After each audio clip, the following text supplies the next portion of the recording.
Welcome back to the 111th episode of the DailyFlip podcast. I'm your host, Alex, and today we're going to be flipping through some of the top stories, including talking about the fitfluencer phenomenon and where you should be looking or how you should be thinking about your fitness goals and journey.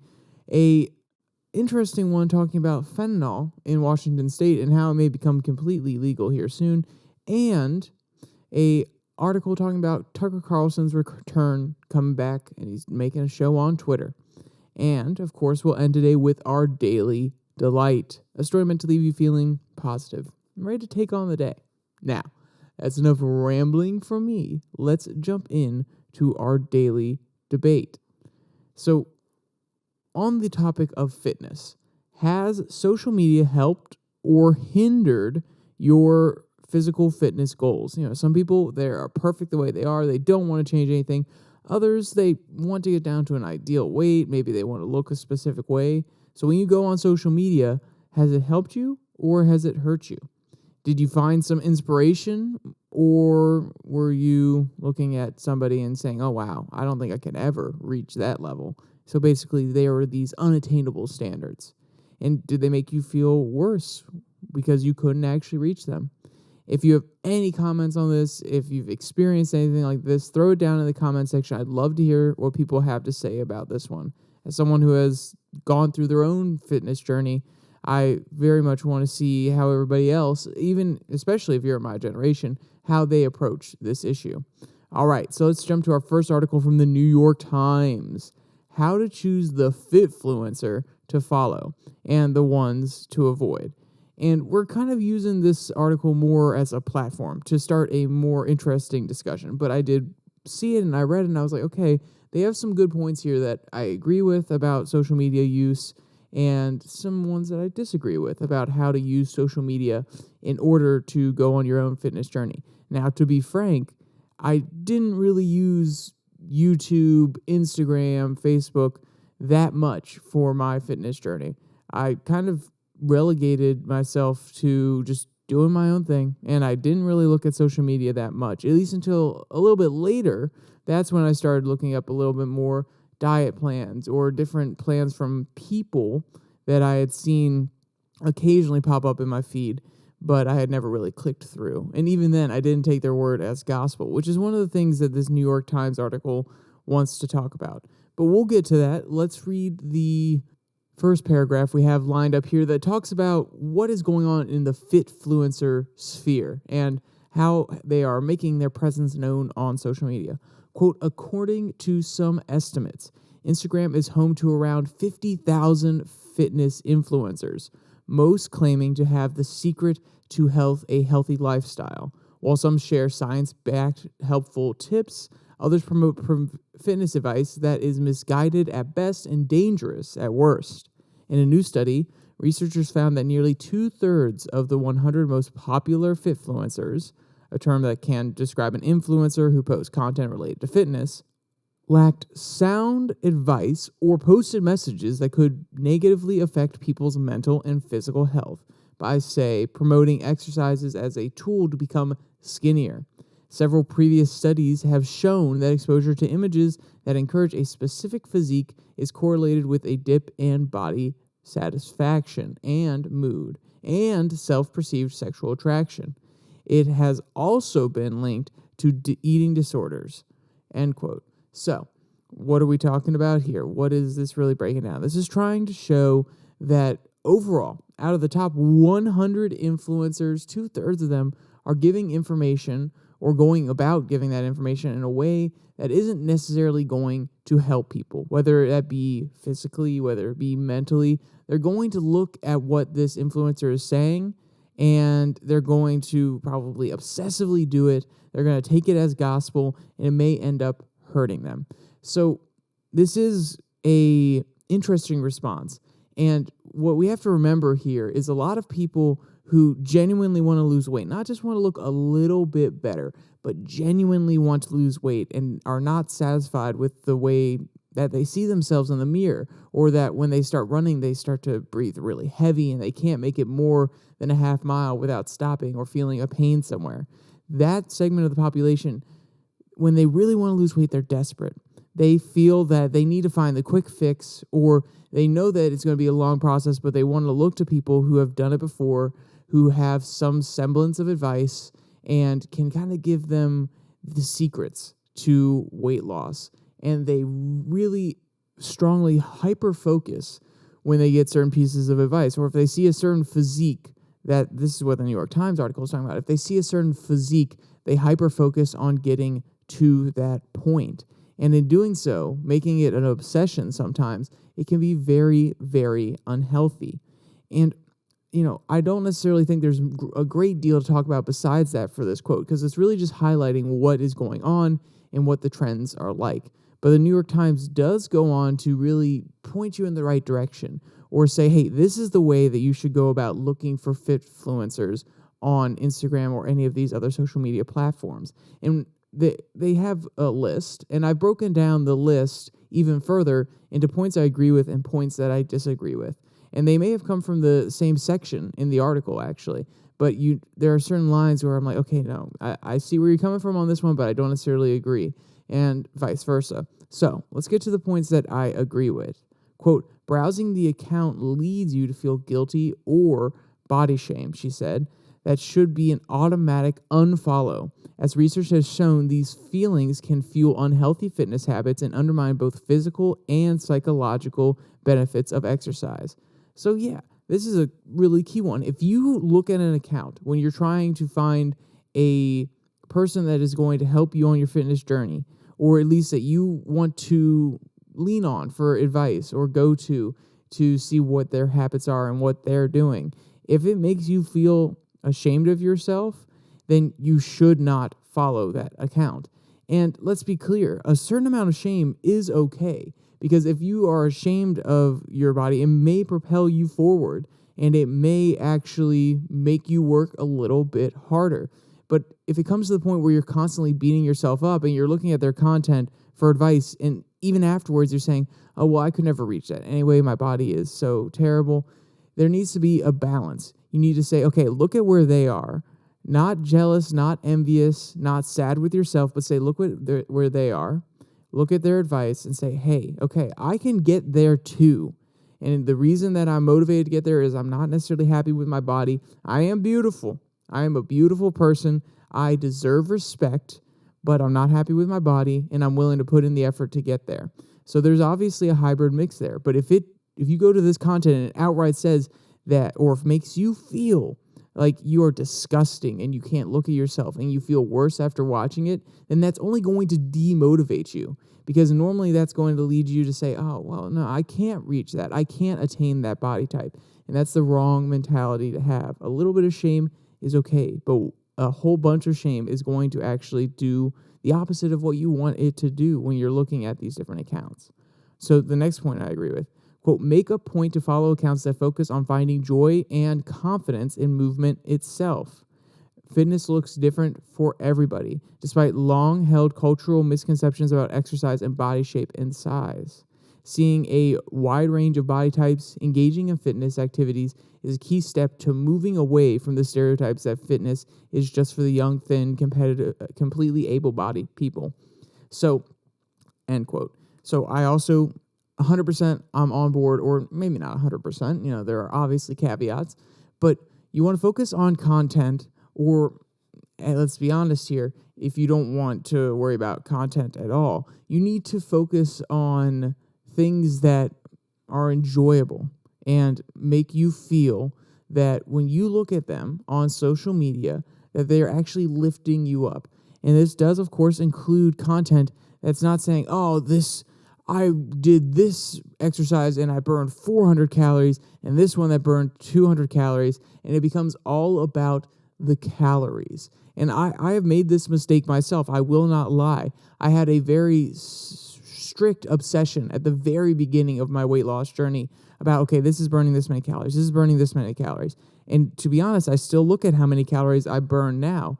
But a lot of the activities I do, I actually keep doing them because of the benefits that I enjoy from them afterwards, not just the calories. And when it comes to running, I could choose not to run like I do, but I could choose to go on the bike. I could choose to go on the rower, the elliptical, the stair stepper.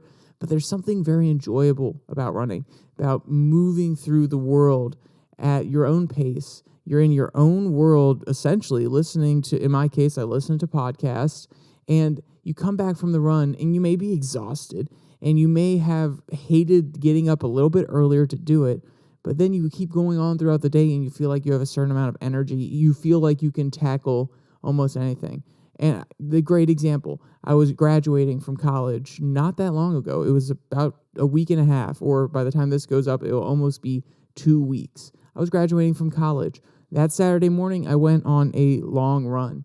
And when I was standing in front of the stage, one of my bosses from work who was helping us in the graduation process said, "Do you feel nervous?" And I said, No, I took a long run this morning. This is the easiest thing I'm going to do today in comparison to that.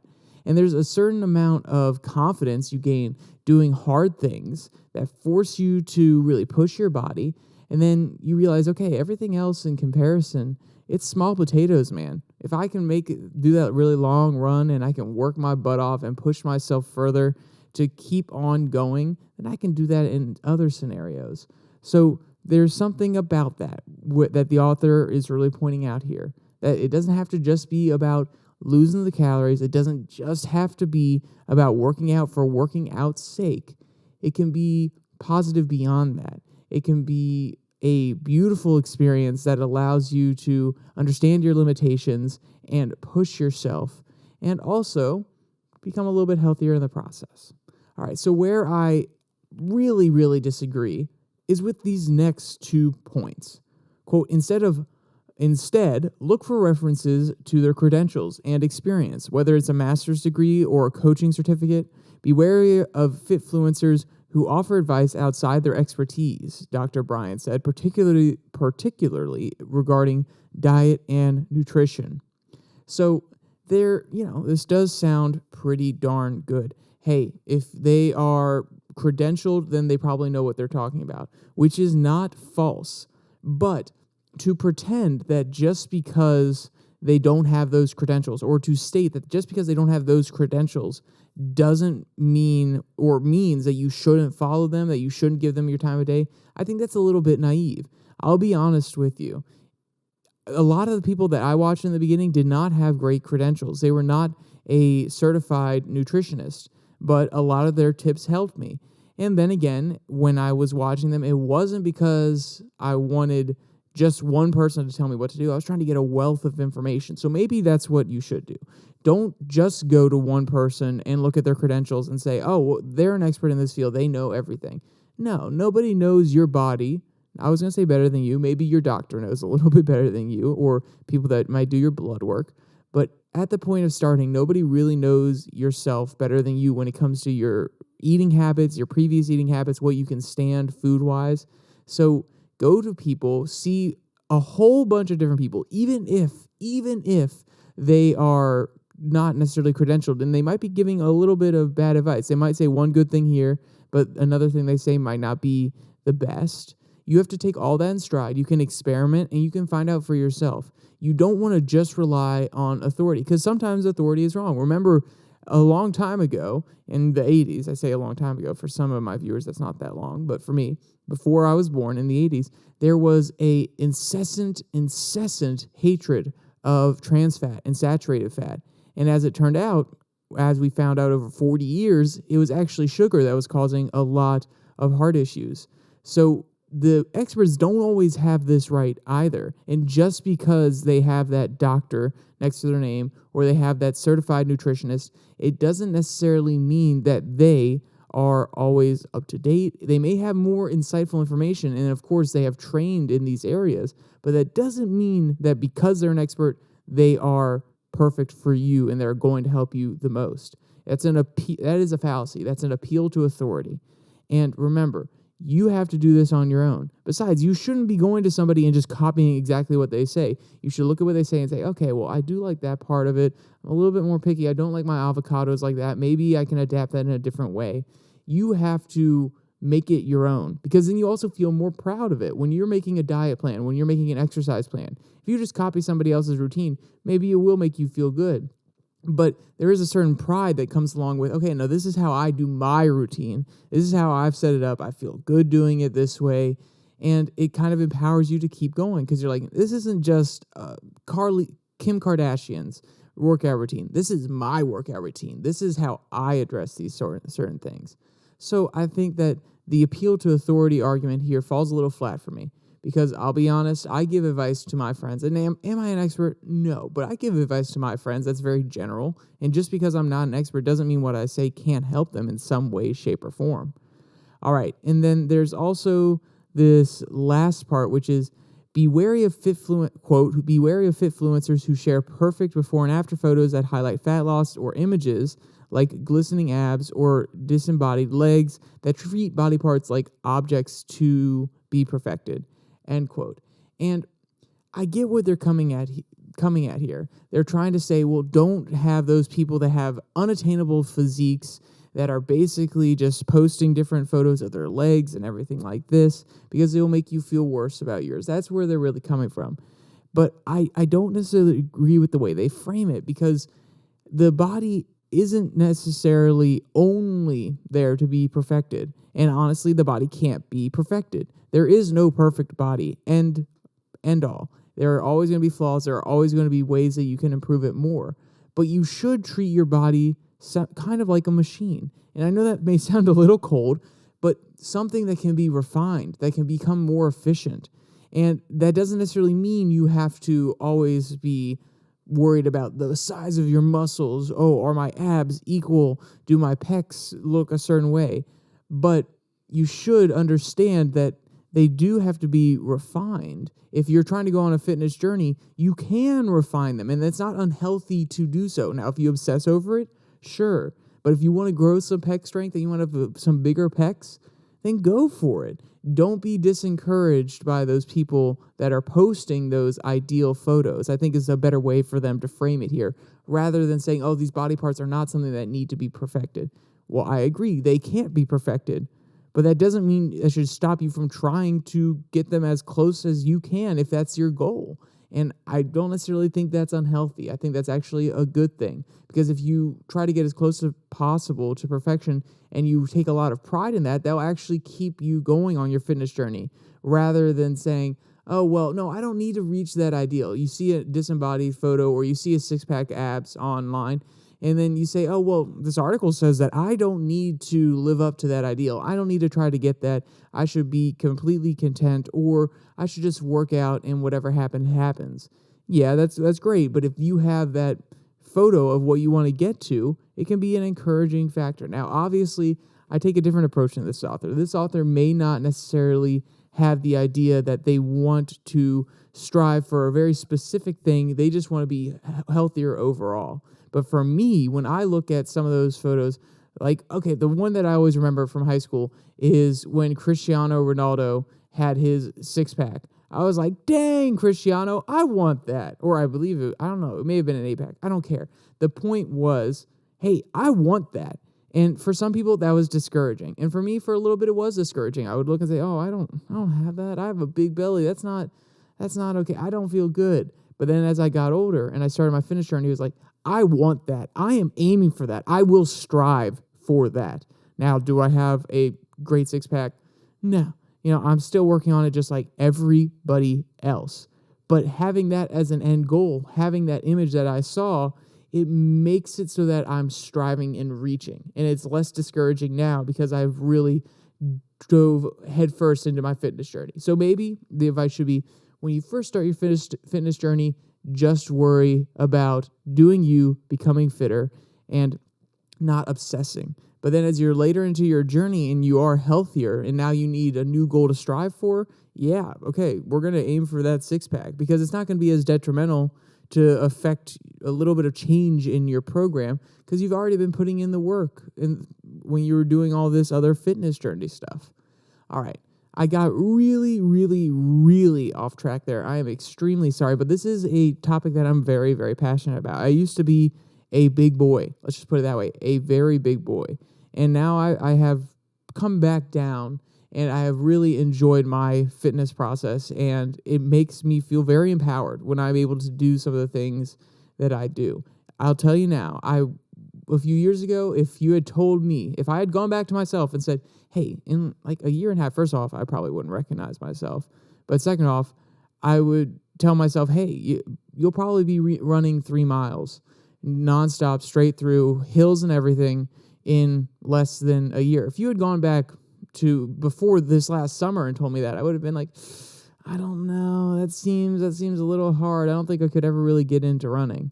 So everybody has their own pace, and I think that this is a very important conversation, and like I said, it's near and dear to my heart because it has been a big part of the last year, and even before that, the last 2 years of my personal growth.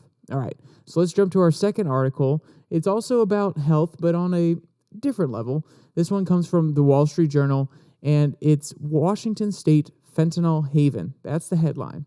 So you may be reading this, and you may be thinking, well, okay, Seattle, Washington, those are pretty Democrat-controlled areas, pretty liberal areas. We know Oregon, how would you say it? They decriminalized a lot of different drugs in their area. So you may be thinking, well, this doesn't sound too far off. Let's see what Washington's doing here. But it's not necessarily that they're legalizing something. It's actually that they're kind of hitting a crisis moment. So I'll read this first quote. Quote, want to live in a state where heroin and meth are legal? Your Mecca may arrive on July 1st when Washington State will legalize all drugs if Democrats can't find a policy compromise. In 2021's State versus Blake, the Washington Supreme Court ruled that the state's felony drug possession law was unconstitutional. Shannon Blake, who was arrested for possession of methamphetamine, said the law was unfair because she didn't know there were drugs in the pocket of the jeans that she had borrowed. The law might have been adjusted to specify that a felony charge requires knowing possession, but this is West Coast politics. Lawmakers instead passed a temporary fix, making possession of hard drugs a misdemeanor until they had a time to sort out a permanent solution. The law expires on July 1st, but the state legislature ends its April session without a new plan. End quote. So if you notice what the author's doing here, it's a little bit tongue-in-cheek.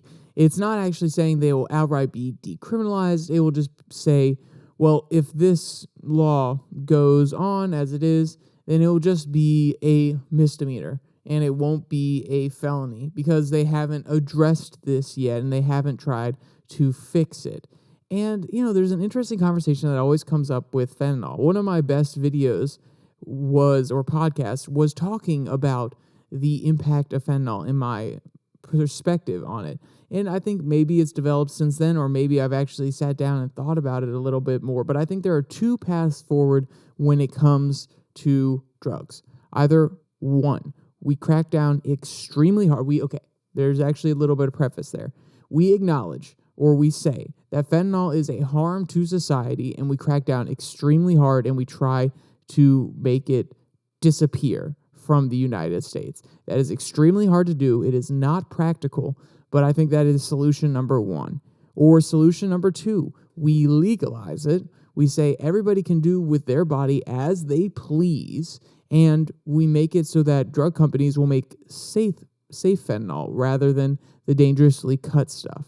And I'm kind of in favor of number two. If you want to destroy your body, and I know that probably sounds very harsh, very mean. If you want to destroy your body, if you want to make decisions that are not in your best interest, you should be allowed to do that. And of course, I understand that addiction plays into this as well, but there's a certain point where you still have to make the choice to take that fentanyl. And if it's legal, then that choice really does fall on you even more. It's saying, okay, this is a legal substance. You can choose to do fentanyl if you want. And of course, when it's illegal, you can do the exact same thing. But it really does lift the burden and say, okay, no, you can't necessarily blame your circumstances as much. You can't say that you were forced to do it, so on and so forth. You can't say that you're deep in the drug trade and that you just got into this bad place. If you do it when it's legal, it is solely on you responsibility-wise.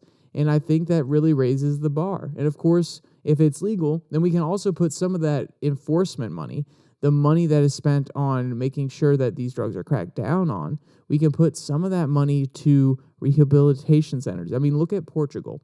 I know a lot of left people point to Portugal and say, look, they decriminalize all drugs. They put a whole bunch of money into the rehabilitation programs, and people are doing a lot better now. I don't know all the details, but it sounds like a very interesting approach to the situation.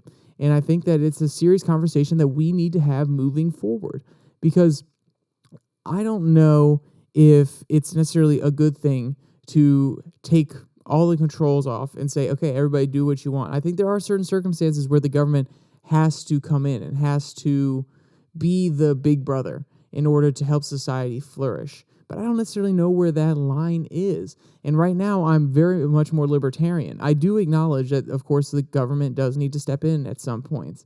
But I don't know where that line is. I'm very libertarian on these issues. And until that is the case, until we can identify where the government needs to step in to make sure our culture and society propagate moving forward and that we survive as a nation, until we can have that honest discussion on the same ground, then government, back off, okay? Take your hands out of the cookie jar, let everybody do as they please, and then we can build up from there. As you let people do what they please, we see where the holes in the system are, and then the government can come in and say, okay, we've seen this be an issue, we've seen societal decay here, and now we're going to step in and try to fix it. I think that's a very interesting approach, and maybe going forward, we'll see how that works out if different states decide, okay, hey, we are going to legalize all drugs. And then over time, they realize, okay, this is causing an issue, so we need to step in here. And of course, it will slowly lead to the government getting back involved, but it will be a more measured response than an emotional response that was given during the 70s and 80s that was just overwhelmingly negative, cracking down on different segments of the population. So I think it's an interesting approach, and I think we should have an actual conversation about it. All right, let's jump to our last article. I wanted to go into that one a little bit more, but I don't necessarily think we have the time. And basically, it's an argument between Republicans and Democrats, like I literally just laid out. The progressives want less control. The Republicans want more control over substances and the laws surrounding them. So that's basically the argument that's going on. The author was just a little bit more tongue-in-cheek than I could have been. But let's jump to our last article. This one comes from National Review. Tucker Carlson's show to relaunch on Twitter. So, of course, as anyone who's probably been paying attention knows, that Tucker Carlson was fired or let go from Fox News. And he was really killing it. He had the 8 p.m. time slot.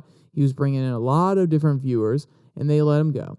And now he's trying to worm his way out of his non-compete clause, and he says that he's going to be posting his show on Twitter. I've seen a little bit of different commentary. Some people say, well, he's going to Twitter because probably in his contract it says he can post whatever he wants on Twitter and he can't go to a competitor. So he couldn't go to One America News, or he couldn't necessarily host his own podcast or start his own network or something to that effect. And we'll see how this one pans out. Musk clearly came out and said, hey, no. We're not signing a deal with him. Understand this is him putting his content up on Twitter just like any other creator would. And Carlson, he had some really strong words to say. And I'm just going to read a little bit of his statement that he posted, I believe it was 2 days ago at this point on Twitter. Quote, weeks after his abrupt separation from Fox News, Tucker Carlson announced Tuesday that his show will now air on Twitter. Quote, as of tonight, there aren't many platforms left that allow free speech. The last big one remaining in the world is Twitter, explained Carlson in a video message. Quote, Twitter has long served as a place where our national conversation incubates and develops. Twitter is not a partisan site. Everybody's allowed here, and we think that's a good thing. Starting soon, we'll bring a new version of our show we've been doing for the last 6.5 years to Twitter, Carlson added, end quote. And this is a interesting progression.